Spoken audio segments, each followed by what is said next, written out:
Alright gentlemen, I want to give you a little video tutorial here on putting together the tank transport for 2/85th scale miniatures. It goes together real simple. There's not much to it, but there's a couple of steps that are fairly critical that you get right so that the units will stack up on top of each other properly. What you'll need is your choice of glue. I'm using a medium CA glue with an accelerator. I find that that's the quickest way to do this. If you want to use a wood glue, like Carpenter's wood glue or something, that's fine, or epoxy or anything like that will be fine. It's just going to take a lot longer. With this you can throw it together in a few minutes and it's just as strong as it needs to be. You're going to need a good flat workspace. That's very important. I'm using the cast iron deck of the table saw here. It's nice and flat, and then you'll need some sort of square device to make sure that you get your edges perfectly square. I've got some machinist blocks here. I know most people probably don't have anything like this, but you'll have to come up with something very square that will give you a good 90-degree reference for all your sides. Now something like a 90-degree square like this could work fine. I find that these blocks are nice because I can line up a couple of them and lean it up against. So whatever you find, it doesn't even matter what it's made of, just as long as there's a good 90-degree edge and it's nice and, you know, fairly precise. Because if these edges are out of square, it's going to affect how the units stack on top of each other, and they're just not going to stack on top of each other. So I'm also using the fence here as one of my 90-degree guides. So the first thing I want to do is identify the parts here. You've got the bottom, you've got your two ends, two inner sides, and then two outer sides, and you'll see how that works in just a minute. So what we'll do is we'll start with one end. I like to turn them so that sometimes you'll see that there's some burn marks from the laser cutting process. That's the downside when it's cutting. So I like to turn that towards the inside so the outside looks nice. I'll put that up against the fence here because I know this is 90, and then I'll put this right into there. Okay, so that's in there, and what I'll do is just you can apply glue to this first and then put them together, but I find it just as easy to put them together and then just put a little bead of glue right along the seam there. I'm going to hit it with some kicker. And I'm going to go ahead and hold on to that for a second, because if I let go of it, it might pull in a little. As the CA glue is curing, it'll tend to shrink up a little and it'll want to pull that edge in. So while I'm still holding on to this, I'll take this side piece here and put it up along the side. Now that's holding that from coming in. With my blocks, put one there, put one there. Now that's holding this perfectly at 90. And I'll do the same thing. I'll do a little bead of glue along there.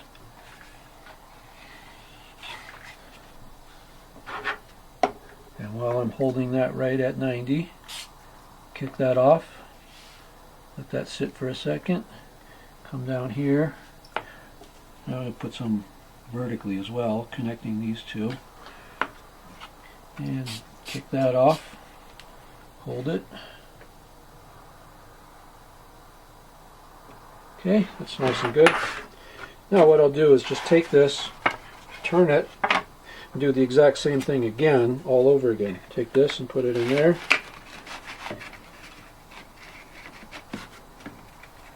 And as you get good at this and a little more confident, you can go ahead and jig up both of these at once if you want, instead of doing them separately. Put that in there. Put my blocks in. So I got it good up against there. That's good. Those are good.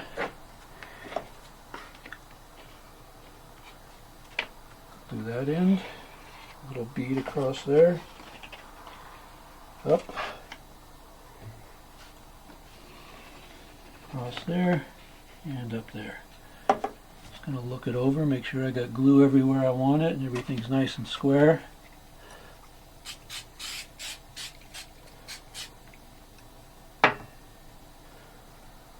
Okay, we'll let that sit for just a second while that kicks off. And that was the critical bit. As long as everything is nice and square, everything's going to work perfectly. Now, pull these away. Now these are the side pieces. They're both identical, they just have different writing on them. One goes here. There's a little tab at each end so they locate perfectly. They go on just like that. And then of course the other one goes over here. It doesn't matter which one goes on which one, it doesn't matter. Okay, so simple enough to do. Put some glue on the back side of this. Stay away from the edge a little so it doesn't ooze out when you put them together. And do not put any glue on these tabs that stick up, because they stick up into the air. You're not gluing that to anything. Put that on there, push it down, put a little kicker in there, let's let it seep underneath. Do the same thing over here. Oh! You don't really have to drop it like that if you don't want to. Okay. Now the same deal over here. There's a glue on there. Doesn't take a lot.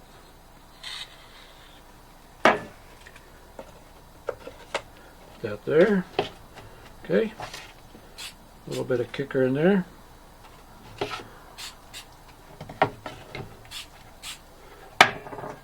There, your basic box is done. Now the last step is take a small sanding block with something like maybe 150 grit, some medium grit, and what you're going to want to do is just put just a slight chamfer on these tabs that stick up, which will make the pieces go together easier. So what I'll do, it's going to be hard to show this, well maybe I can do it left-handed, that'll show it. Just go across here, just kind of round off, chamfer that a little bit.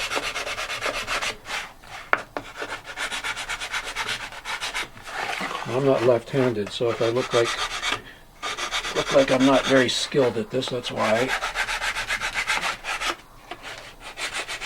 And now that we've done that, the area where the next one meets, you could put a little bit of a chamfer on this edge as well.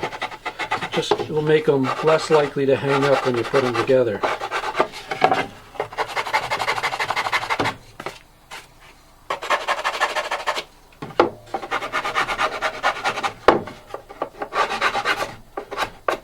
That's it.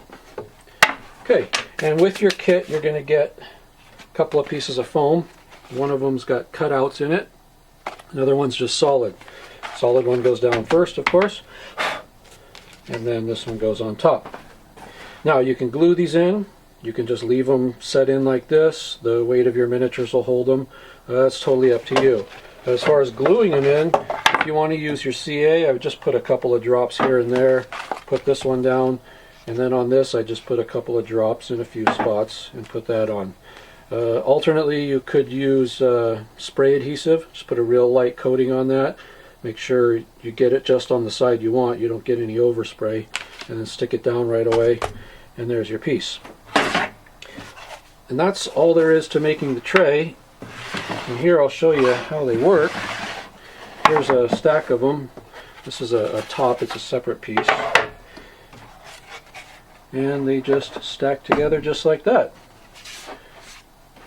And they come off, and you can show off your miniatures, and then when you're ready to go, stack them back up and put your optional top on. Off you go. Now, one thing I want to let you guys know, this foam is pretty thin, and if these were riding in a car and bouncing all over the place, there is a chance that a tank could jump out and they could end up all jostled like this. And I realize that could have been avoided by using thicker foam. But I've found in other tank transport sort of things like this from other companies, where the foam is thicker, you end up reaching in, trying to grab the tank, and you usually only get the turret, because the chassis is below the level of the foam. So it's really hard to get the tanks out. So I had to make a decision whether or not I wanted to go with thicker foam and have that problem, or go with thinner foam like this and have it be really easy to get these out. And I left enough space in between too, so when you're grabbing one you're not hitting another one. That was on purpose. So So the foam is thin for that reason. If you absolutely want a little thicker foam, just email me and we can talk about sending you a second piece of the cutout foam that you could just stack on top, and that would give you twice the thickness. Maybe I'll even put that on the website as an option so you can order them if you want. But I would order it first the normal way and try it and see if you like it. And if you find you want thicker, that's fine. Then we'll just order a second one and throw them in. And then you'll have it raised up a little bit. But I wanted to do it this way. I found that it's better for me. I like the ability just to grab them out like that, easily grab the chassis and turret all in one fell swoop instead of picking off the turrets every time, because you can't get around the tank. So there you go. That's all there is to it. Very easy to put together. Very nice, very sturdy. If you have any questions, as usual, just shoot me an email and I will answer them. But that's how it goes together, and that's all there is to it. Thank you very much.